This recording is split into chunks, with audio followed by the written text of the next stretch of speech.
Okay, guys.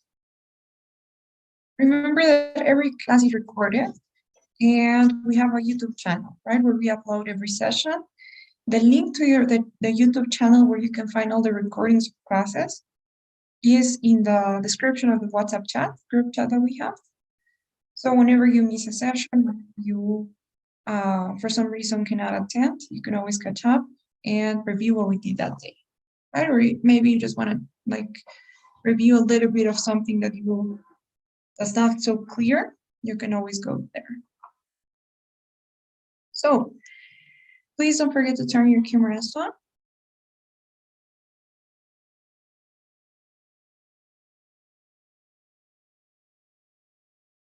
I'm gonna give you guys a couple of seconds.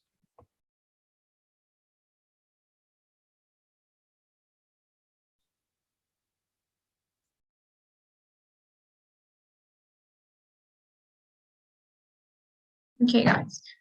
So as it's programmed for our calendar, this week and today, we're gonna start with the speaking section, sorry. We're gonna start with the speaking section. So first, let's take a look at a brief overview of the speaking structure. Okay, so here's an overview of how the speaking section works. In total, in the speaking section, we have a total of 4 questions, 4 different questions. Each one is completely different from the other. You have to do something different for each. And they are different in terms of content, in terms of time, in terms of what you have to do. So we're going to be seeing them one by one. But today we're going to start with the last question, actually, last question of the speaking section, which is question number 4. Okay, guys, so we are going to start here. And eventually we're going to get to see all of them. Okay, but today and tomorrow we're going to be working on question 4 of the speaking section. Right, so just so that you know where we are. We are working on the last question of the speaking section, which is question number 4. Is this okay with you guys? Do you have any questions before we start?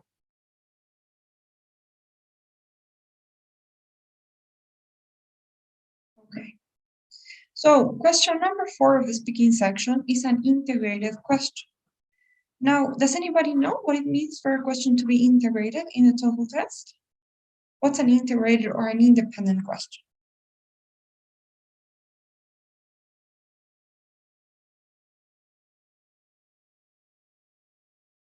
In this case, integrated means that you will have to integrate different skills in your response. So even though this is a speaking section, they won't just be evaluating your speaking at the end of the day, but you will have to integrate different skills like reading, listening in this case. So question number 4 is one of those, one of the integrated questions where you have to make use of other skills as well, not just speaking. Okay, whereas the other one, the first one, which is the independent question, question 1, does not require for you to use other skills. So it's just about the speaking part. But in all of the integrated questions, which include 2, 3, and 4, you will have to be summarizing certain content. So that's what it means for a question to be integrated. And let's take a look at question number 4 in its structure.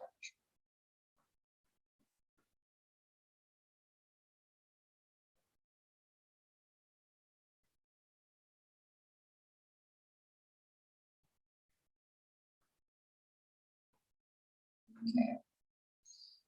So this is the format of task number 4 of the 4th question of the speaking section. What you have to do for this question is pretty simple, pretty straightforward. Basically, first thing, you're gonna listen to a lecture, listen to a university lecture. Can anybody please tell me what a lecture is? Does anyone know? What's a lecture? It's a class? Exactly, it's a class. So it's definitely not what it sounds like. It doesn't mean lectura. A lecture is just a class. In this case, we're gonna be listening to a university class. Now, how do we call university teachers? Professor. Exactly. So we're gonna be hearing a professor giving a lecture about any academic subject. And this lecture is usually 1.5 minutes to 2 minutes. Sometimes it can be a little bit longer than that, 2.5. It's around those numbers though. And you just have to listen to that lecture. You are allowed to take some notes as you listen, and then you will get the question, which is pretty much going to ask you to summarize what you heard in the lecture. And after you get the question, you will get 20 seconds to prepare your response, and you have to answer the question or speak for 60 seconds or 1 minute. Okay, so that's basically the format of this task. You listen to a lecture for 1.5 to 2 minutes, then you get the question, you get 20 seconds to prepare and 60 seconds to speak. Is this okay so far? Any questions? Is everything clear?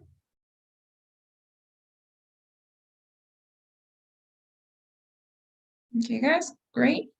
In that case, then I'm gonna show you a sample of of this task, so you can see how it's actually gonna be on test day. Okay, I'm gonna show you an example.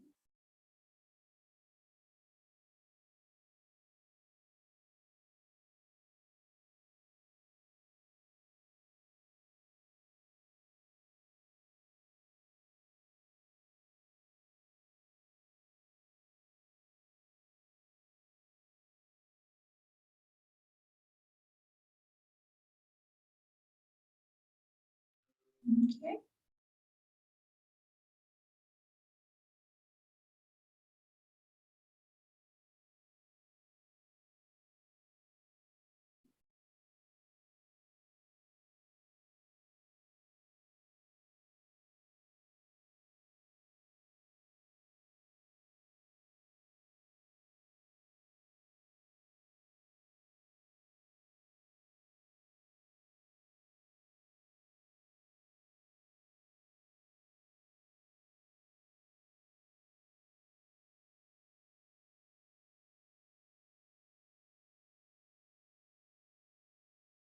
Number 4. In this question, you will listen to a short lecture. You will then be asked to summarize important information from the lecture. After you hear the question, you will have 20 seconds to prepare your response and 60 seconds to speak. Listen to part of a lecture in a business class.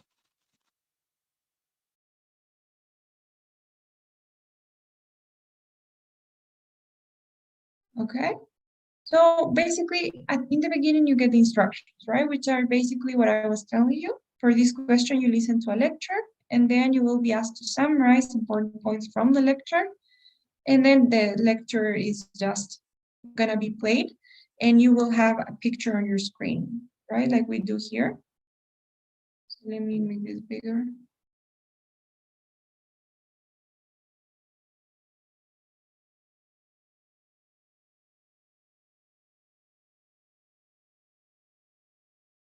Like this. And when you're listening to the lecture, you will just be able to see that. Okay, and then we'll talk about what we have later. Now, any questions so far?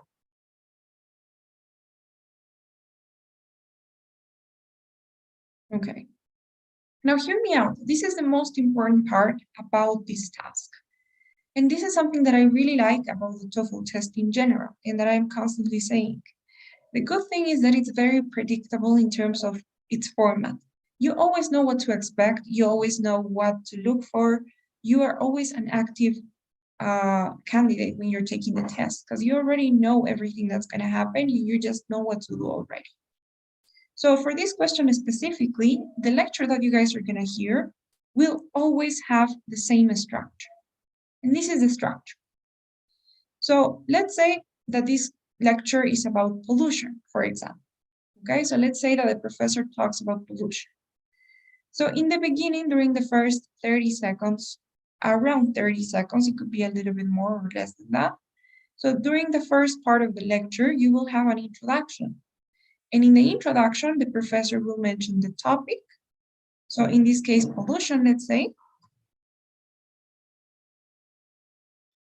And the professor may also give you a brief explanation about what pollution is or how it works, what it means, any examples maybe. You basically have something there to explain the topic a little bit more in depth. okay?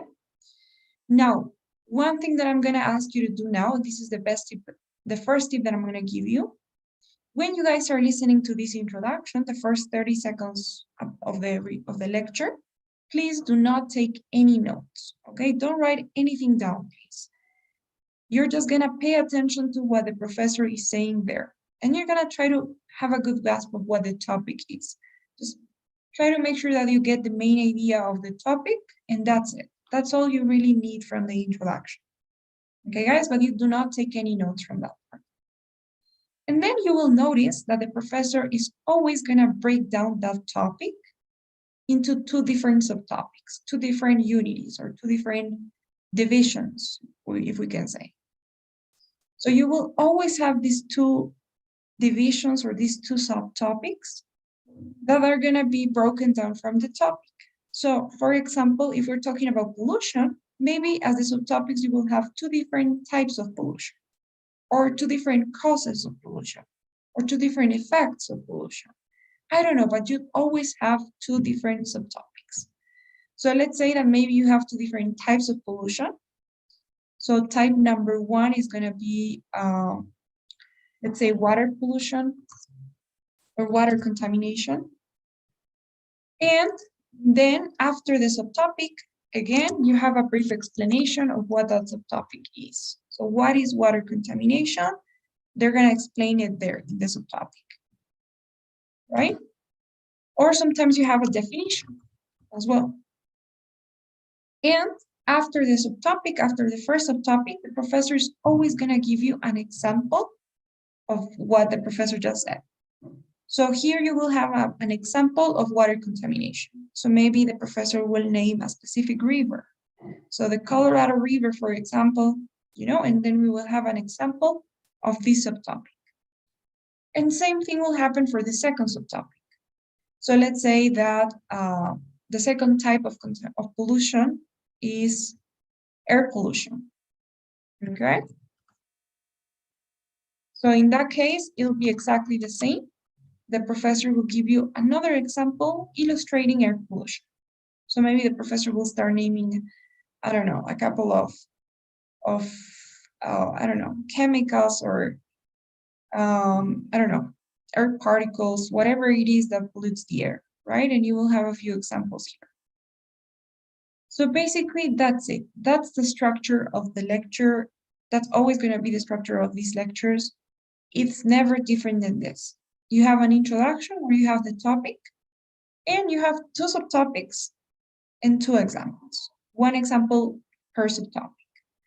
Now, of course, that there may be some additional details that don't really fit into any of these categories, but they are not really that important. That's why I'm not mentioning them. So you don't really have to pay too much attention to them. The important thing for you to understand is that we have those elements, okay? The introduction, two subtopics, and two examples. Is that okay? Do you guys get the idea? Do you have any questions? Yeah, in subtopic 1 and subtopic 2, we take notes, yeah? Oh, yes. Sorry, I forgot to say that. When the professor starts talking about the subtopics, you do have to take notes. Now, when you're taking notes, make sure that you only write relevant information, right? You're not gonna write, you're not gonna take notes on everything that you hear, every single detail, but mostly I would focus on understanding the two subtopics and the two examples, what they are about, right? And that's what your notes should have. And try to also organize your notes in the same way. So my suggestion is try to have this type of organization for your notes. So I'm going to show you something like this, right? Remember that you don't write anything down about the introduction. So this box here should be empty, the first one. But the other ones should be kind of like that, so that you have the information really well organized. You have your notes for the subtopic, for the first subtopic here. Maybe if you have a definition, you write it down there, the example, subtopic 2, and example. Okay, and you don't write anything down here. Is that okay? Any other question?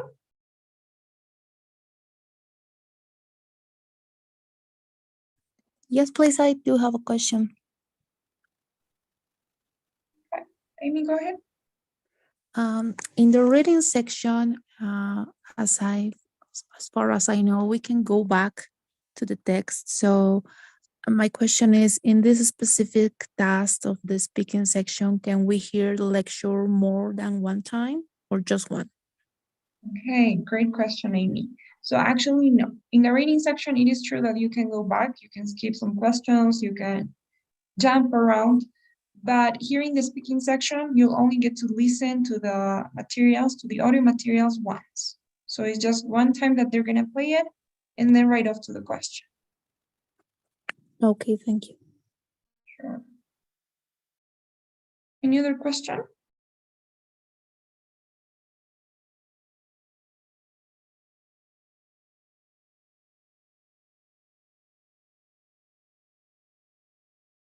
Okay, guys, so let's continue watching the sample.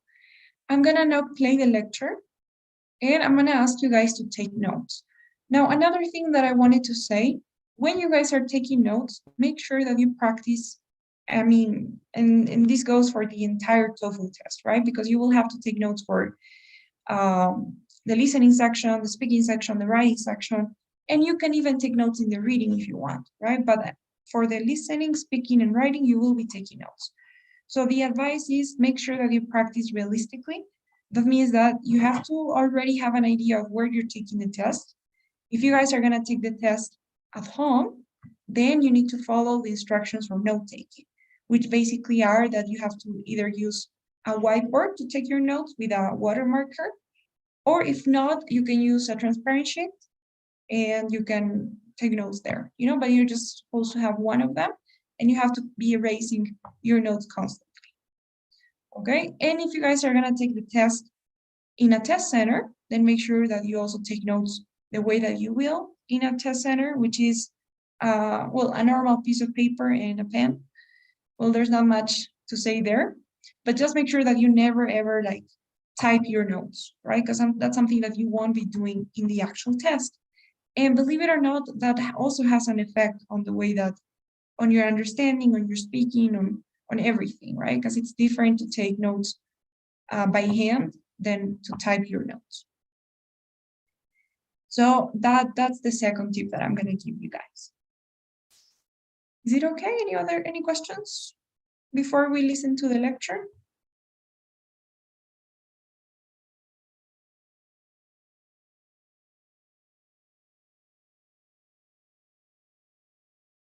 Okay, guys, then let's do it. Number 4. In this question, you will listen to a short lecture. You will then be asked to summarize important information from the lecture. After you hear the question, you will have 20 seconds to prepare your response and 60 seconds to speak. Listen to part of a lecture in a business class. If a consumer has to choose between two products, what determines the choice? Assume that someone, a purchaser, is choosing between two products that cost the same, okay? If people have a choice between two identically priced products, which one will they choose? They choose the one they think is of higher quality, of course. But what does it mean for a product to be a high-quality product? Well, business analysts usually speak of two major factors of quality. One factor is reliability, and the other is what we call features. So reliability. What's reliability? Well, a product is reliable if it works the way we expect it to work, if it can go a reasonable amount of time without needing repairs. If a product, a car for example, doesn't work the way it should and needs repairs too soon, we say it's unreliable. So product reliability means basically the absence of defects or problems that you weren't expecting. It used to be that when people thought about product quality, they thought mainly about reliability. Today, it's different. People do still care about reliability, don't get me wrong. It's just that manufacturing standards are now so high that, we'll take cars for example, today. Today's cars are very reliable. So reliability is important, but it's not going to be the deciding factor. So if reliability isn't the deciding factor anymore, what is? Features. All those extras, the things a product has that aren't really necessary, but that make it easier to use or that make it cool. For example, new cars today are loaded with features like electric windows, sunroofs, air conditioning, stereos, and so forth. When people are comparing products today, they look at features because reliability is pretty much equal across the board. And that's why manufacturers include so many features in their products.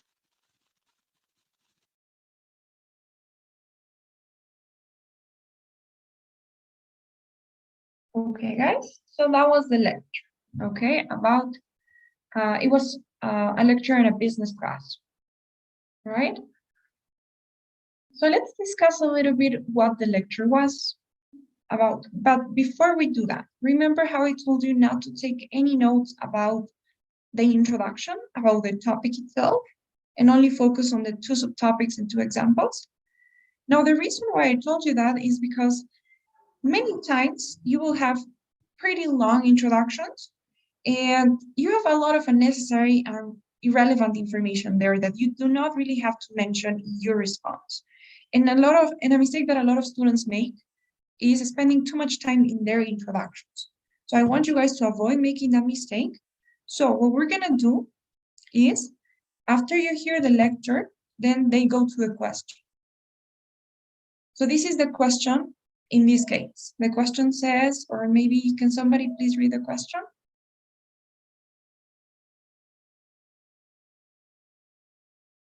May I, teacher? Yes. Using points and examples from the lecture, explain the two major factors of product quality. Okay, thank you so much. So the question is always going to be like this. Using points and examples from the lecture, explain. And after the verb explain, right after the verb explain, you have the title, or not the title, you have the topic, okay? So in this case, the topic is the two major factors of product quality. That's why I told you not to take any notes from the introduction, because what you had in the introduction was just the topic. But it can be hard sometimes to summarize all the information from the intro. It can be hard to find a way to phrase it correctly. So let's just use what we have in the question. So as soon as you guys are done listening to the lecture, what you're gonna do is you're gonna copy whatever you have here in the question. Now, you do not necessarily have to copy this because when you're answering, you will have the question available. You will be able to see the question and the timer when you're answering the question. So you can always read it, but it's better if you have it on your notes as well. So what we're gonna do now is copy this, what we have here, on our notes. So the topic in this case is the two major factors of product quality, right? And this is a great tip for you to save a lot of time. You will see when you're practicing that this is all you need to do really for the topic. Okay, guys? Is that clear? Yep. All right, now moving on. This already gives you an idea of what we need, right? So what was the first subtopic? What was the first factor of product quality?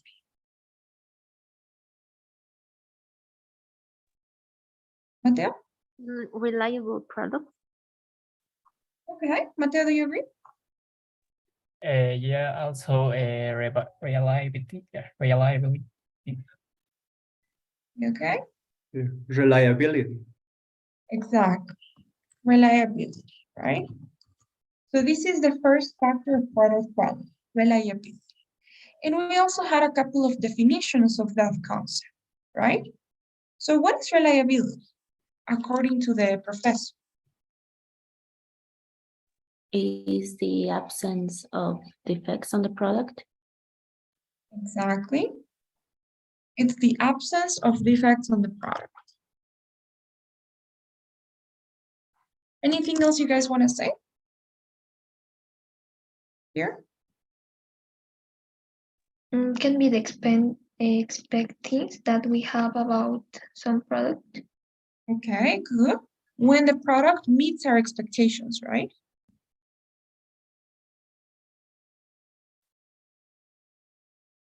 Expectations. Okay, guys, so truth is, maybe you will have more than just one definition. I think in this case, we have a couple of definitions, right? The absence of defects, when the product works the way that the consumer expects it to work, when it doesn't have any problems, when it doesn't need repairs. So maybe you had a few definitions in there, right? But as long as you can mention or remember one or two, it's totally okay. Now, what about the example? What example does the professor give here for reliability?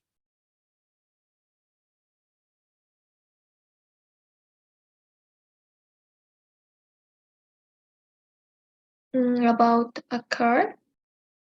Exactly. So what about cars?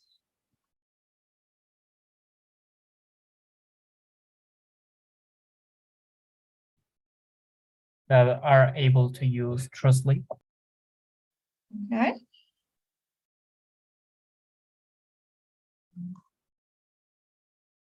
Anything else?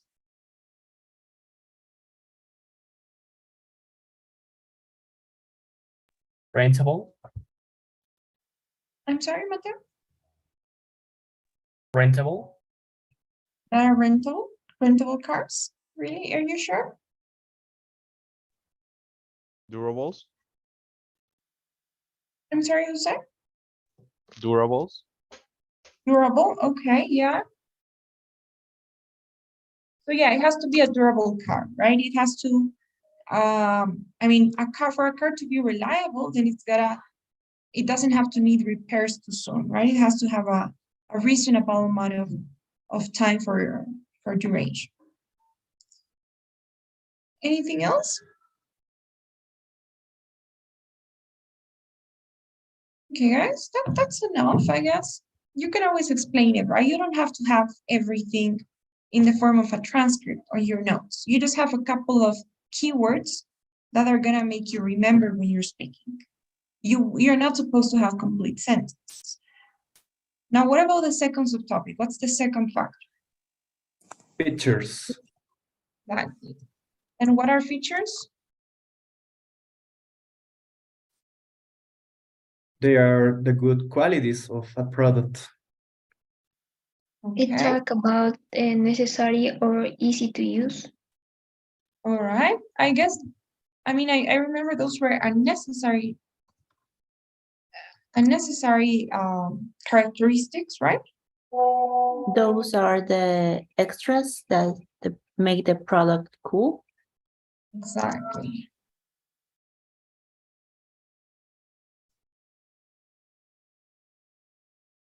Okay. And what example do we have for features? Cars like with electric windows. Okay. What else? Probably high tech. All right. To be more specific, high tech, like in what sense?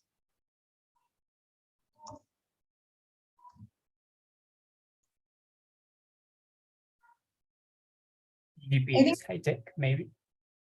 I'm sorry? GPS high tech, maybe. High tech? Yes, I mean high tech. An example, GPS. Okay, GPS. Is that mentioned by the professor though? No. Not really, right? Well, another thing that I forgot to say actually, when you have integrated questions, so question 2, 3, and 4 of the speaking section, you are not allowed to, you can never add anything, any extra information that wasn't mentioned either in the reading, if you have a reading, or in the listening. So in this case, you just have to, your role is gonna be to just summarize or focus on explaining the information that you had in the lecture.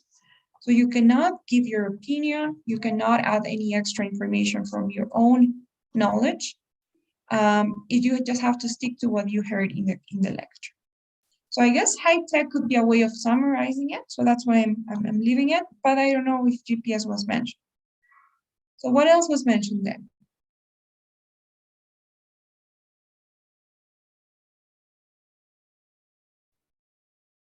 Finally, the features are the most important to determine the customer's final decision to buy a product. Okay, good. I like that detail. So that's one of those additional details that I was telling you about, which you can mention if you have time to, but they are not the main thing. But of course, they are more than okay to mention if you have time when you're speaking.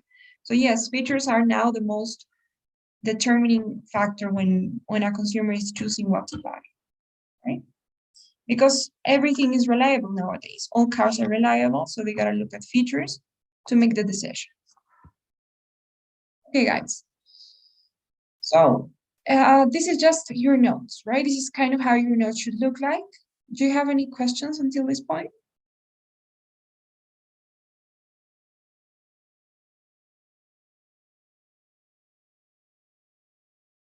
All right, good. Now, the question, as we already read, says, using examples from the lecture, explain the two major factors of product quality. So as you can see, the question is asking you to only use the things that were mentioned in the lecture, right? The points and the example. Points are basically the subtopics and examples are the examples. Explain the two major factors of product quality, right? Those are the two subtopics as well.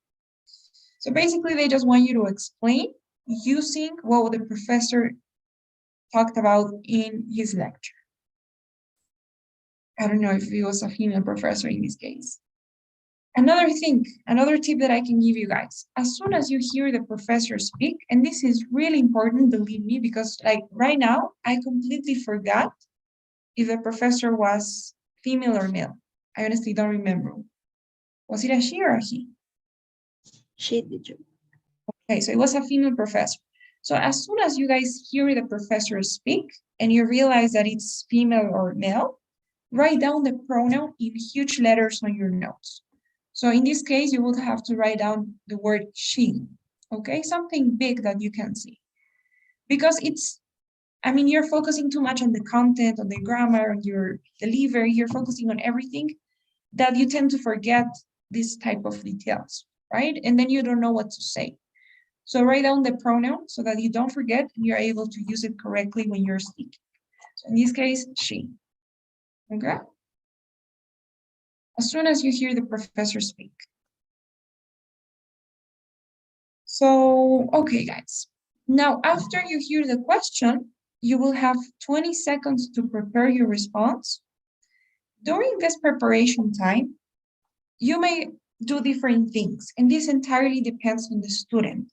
So I cannot really tell you what exactly to do during that preparation time, because it's different for everybody. You know, some students need, like, for example, in my case, what I needed was, or what I did was order my notes. So what I was doing during these preparation times for all of the speaking section was just make sure that I was having the important information on my notes and I was crossing out anything that was not so relevant and that I did not really need to mention in the response. Because my problem was that I had too many notes and then I wanted to say everything. And it was a problem for me because obviously you have to summarize the ideas, right? You only have 60 seconds to speak later. So you won't be able to fit everything into those 60 seconds, which means that you gotta be able to classify information. What is important, what is not, what is relevant, what is not. The appropriate amount of details, right? The appropriate amount of explanations. So what I was doing during this preparation time is crossing out the information that wasn't so relevant from my notes so that I didn't mention that in the response, and maybe like highlighting, circling, underlining anything that I wanted to make sure that I had. So that's something that you guys can do if you're struggling with your notes, right? If you have too many notes. Now, there are some other students who have problems like putting the words together and coming up with good sentences. So in that case, you can start memorizing a couple of sentences, right? That can be an option as well. It may work for some people, it may not work for others, but it's something worth trying, depending on what you need. Other students have problems articulating. So if that's your case, maybe you can already start speaking or practicing your speech so that it comes more naturally when you start speaking during the 60 seconds. So what you can do during those 20 seconds, what you'll do depends on what you need to do. And I can tell you exactly a strategy that will work for everybody. So just what I would say is make sure that you practice using different strategies, that you try to identify what you can work on, right? Is it your notes that you can improve? Is it your delivery? Is it your comprehension? Is it the way that your grammar, maybe the way that you're phrasing or expressing the ideas? And depending on that, you can work on different things, right? Try out different strategies and see which one works for you. When we're in the speaking sessions, by the way, you probably saw this text from Carolis, the coordinator of the program, and she probably sent you guys this document explaining the fact that you have access to 15-minute speaking sessions, right? During those sessions, we're going to be working one-on-one with you guys. And well, I'm going to be giving you more personalized tips, right? But right now in class, I can give you a specific strategy that's going to work for all of you. So is that okay? Do you have any questions so far?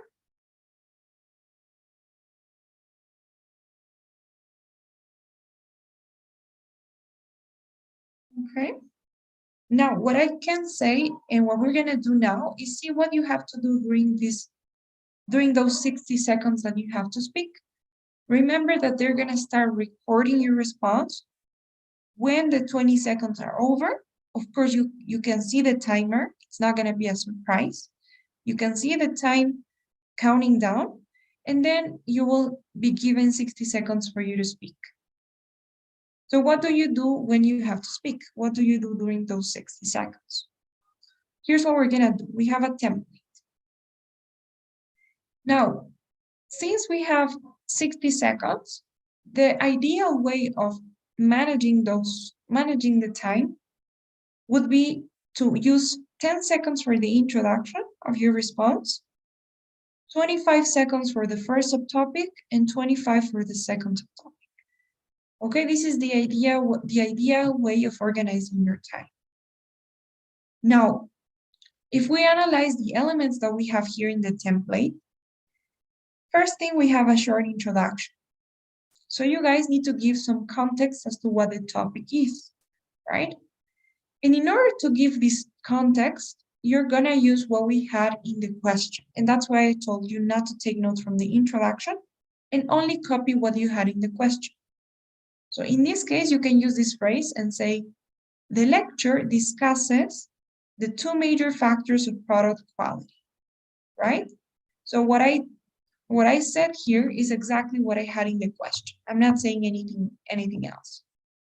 And that's it. That's your introduction. You don't even need 10 seconds, but that's the maximum amount of time you can spend there.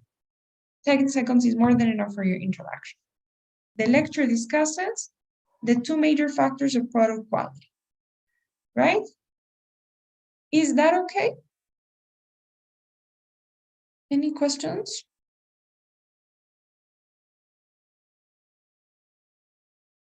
Okay, so please don't forget to conjugate the verb correctly. It's not discuss, but discusses. And please do not add the word about. Okay, this would be incorrect to say the lecture discusses about the two major factors. That's wrong. Okay, grammarly speaking. So you do not have to use the word about, you go right off to the clause. The lecture discusses the two major factors of product quality. Okay? So that's your introduction, 10 seconds. And then you just have to explain both subtopics and both examples.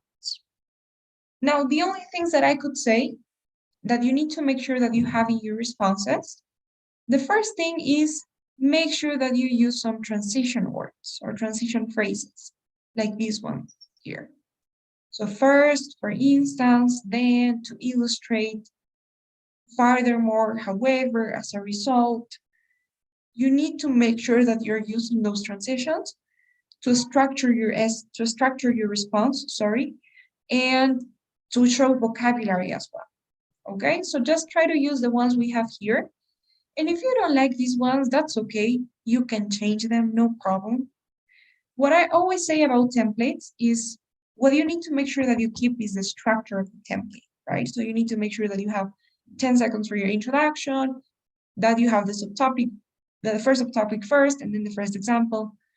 That's what you need to make sure you have. But the words, you can change them, no problem. So instead of saying first, you may say first of all, or firstly, or to start, to begin with. No problem if you change the transitions, but make sure that you have a transition there that suits, that fits there, right? So a transition to list the first point. And another thing that you gotta have is reporting verbs. So verbs like explain, explains, states, points out, illustrates, gives the example of, argues, claims, talks about. So you gotta have those reporting verbs so that you give credit to the professor. Because remember that you're just summarizing the ideas. These are not your ideas. So if you don't say this, if you go right off to the first idea without saying the professor explains, then it's like you're taking the credit, right? You're not acknowledging that these are the professor's ideas. So you just gotta make sure that you have those reporting verbs. They have to be correctly conjugated in the simple present because we're talking about facts. So that's it. That's everything that you gotta have in your response. A couple of transitions, reporting verbs, and nothing else. Okay, guys? Mateo?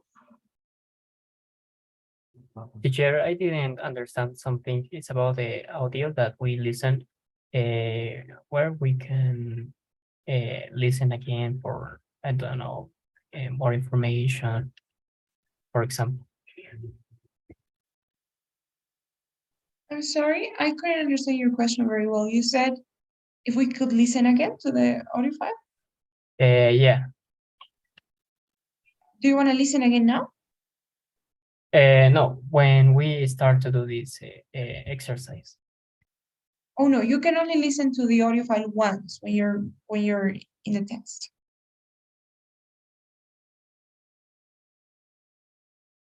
So the way that it goes is you get the instructions first, then you listen to the lecture, you get the question, which asks you to summarize the lecture. You get 20 seconds to prepare your response. So during those 20 seconds, you can check your notes, prepare, and then you have 60 seconds to speak. And during that time that you have to speak, you have to summarize the lecture. Right?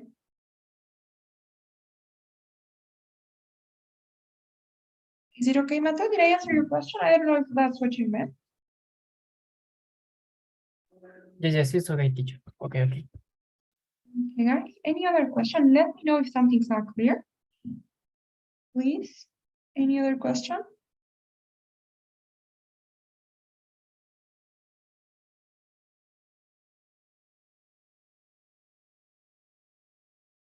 Okay, guys. So what we're gonna do is I'm gonna give you guys a sample response. I'm gonna do it so that you see how I organize my time, how I speak. I mean, what information I give, what information maybe I skip. So you can take a look at those things. Let me see. By the way, you don't need a conclusion, okay? No, you won't need a conclusion in any of the speaking questions. But if you happen to have some extra time for some reason, you can go with a short conclusion, right? To fill that time. If you have extra time, but you don't actually need a conclusion. Okay, so let's see. This is the timer, as you can see. I'm setting it for 1 minute, and I'm gonna do it with the same question we were working. The lecture discusses the two major factors of product quality. First, the professor explains reliability, which is defined as the absence of defects in a product or when the product works the way that the consumer would expect it to work. For instance, the professor gives the example of cars. She mentions that a car is said to be reliable when it does not need to be repaired too soon after buying the car. In addition, the car must work the way that the consumer would expect. Although reliability was important in the past, the professor mentions that it's not the deciding factor anymore. Then she goes on to explain features, which are all those extra characteristics or things that a product has that are not necessary but make the product easier to use. She gives the example of air conditioning, electric windows, sunroofs in cars. Features is now the deciding factor according to the professor. Right? So that's it. As you can see, I was trying to respect the timelines that I gave you guys. So I tried to spend around 10 seconds in the introduction. I don't know if you noticed, but you could perfectly fine do it sooner, right? Maybe your introduction in some cases will be a little bit longer because the topic is a bit longer. So 10 seconds is okay. And then in the first subtopic, I was taking a little bit more, right? I think I spent like 27 seconds there, but I was looking at the clock constantly and I kind of stopped myself, right? And then I moved on to the second subtopic already. And yeah, that's it. I didn't have a conclusion. I used those transitions, the reporting verbs, and I was making sure that I was always clarifying that it's something mentioned by the professor, right? So that's it. That's the way that you have to do it when you speak during the 1 minute you have. I don't know if you guys have any questions now that you heard my response.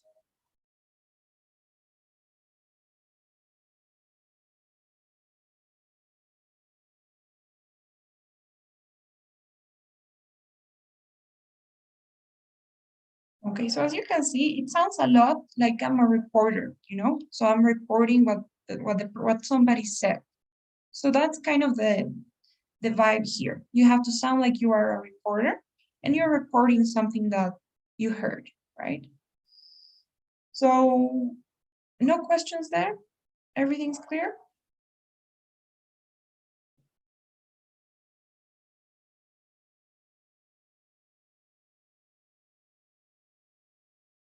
Crystal clear, teacher. Hey, perfect. So I don't want to go today without doing another one and giving you guys a chance to try it yourselves. But anyways, tomorrow we're going to be practicing, right? So you're going to do a lot of questions. And I'm going to talk to you guys about the topics, which is something that we need to see. But for now, let's work on this other question. So I'm going to play the lecture and I'm going to ask you guys to take notes. It's the same as what we did before. You have a topic, 2 subtopics, and 2 examples. All right, so please take notes. I'm going to play.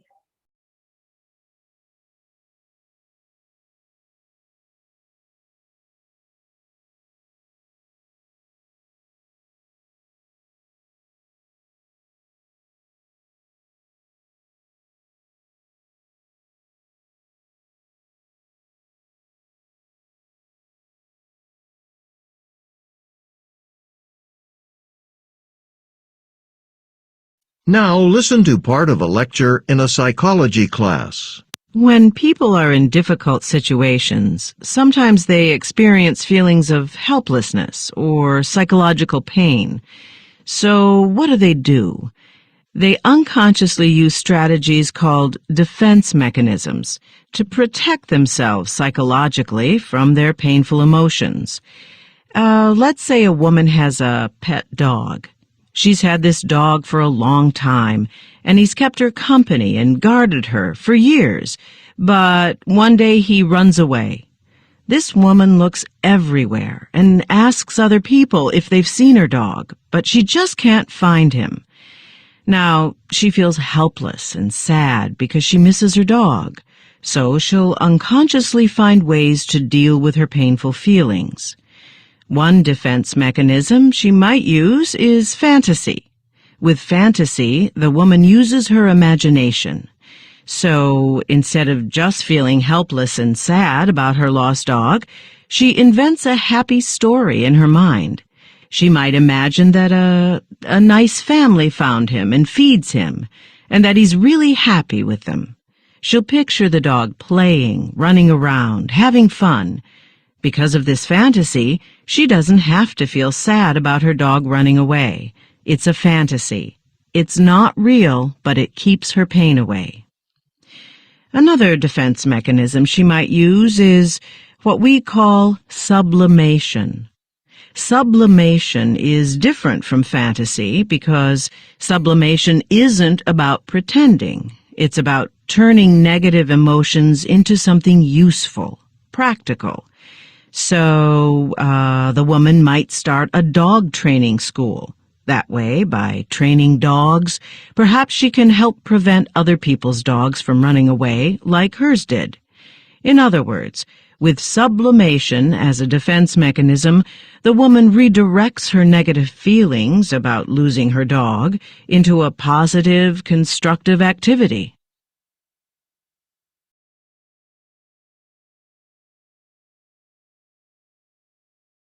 Hey guys. So that was a little bit different in terms of the content. It was a psychology topic, but it was the same, right, in terms of the format. So what we're gonna do is I'm gonna give you guys now 20 seconds for you to prepare your responses. And we're gonna see if somebody wants to try, and if not, we'll do it together. Okay, but now you have, oh, I'm sorry, I forgot to read the question.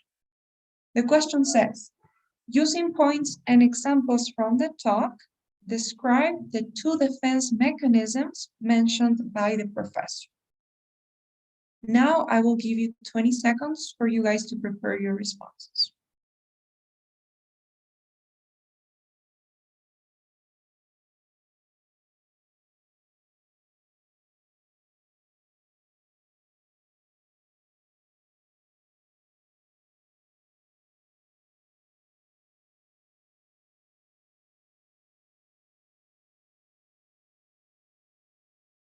Okay, guys.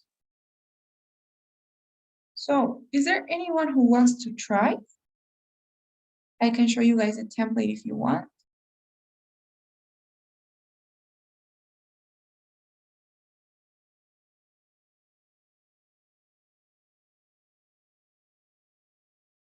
Does anyone want to try by any chance?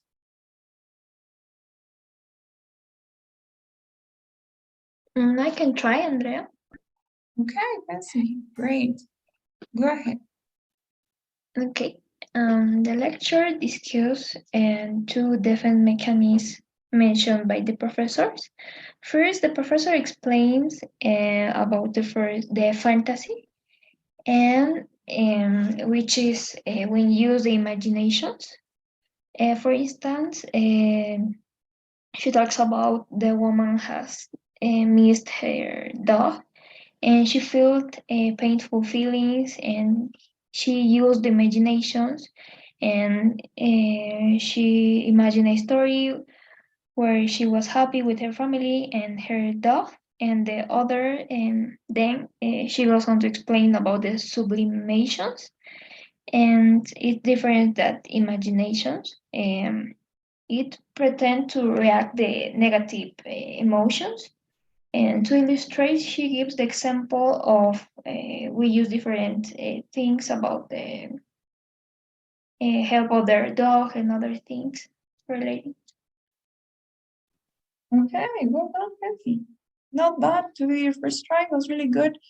So, in terms of content, I think you showed me that you understood both subtopics, fantasy and sublimation, and what the two of them are, right? Fantasy is imagining a happy situation, a happy story to deal with the pain. And sublimation is turning that pain into a productive thing, right? Into a useful thing. And now in this case, both examples were the same, kind of similar to the previous one about cars. But it was two different things that the woman did to deal with her pain of losing her dog, right? So, well done. I noticed that you did run out of time. You needed some more seconds, but that's just a matter of practice. Don't worry if you guys are not if you guys don't make it into the 60 seconds initially, that's totally normal. But the more you practice, you'll realize that you get used to the time that you have, and you'll get better with managing your time. Now, maybe some comments I can make. Don't forget, maybe in terms of the grammar, conjugating the verbs, discusses, she uses. After the word explain, and this goes for everybody, after the verb explain, you don't need the preposition about. It's the same as discuss. So try not to use the preposition about after explain. But that'll be it. It was really good, Pansy. Thank you. What do you guys? Do you have any questions now that we've also heard Pansy's response?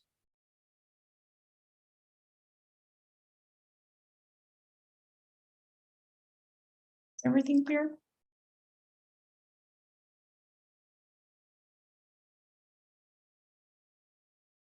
You guys, awesome. Then in that case, that's gonna be for today's session. But don't worry, we're not done yet. Tomorrow we'll have our practice session and we'll be practicing, but I'll also be telling you a little bit about the topics you can have in this question. And I'll be giving you some more feedback and tips as you go, and as you practice. No questions then?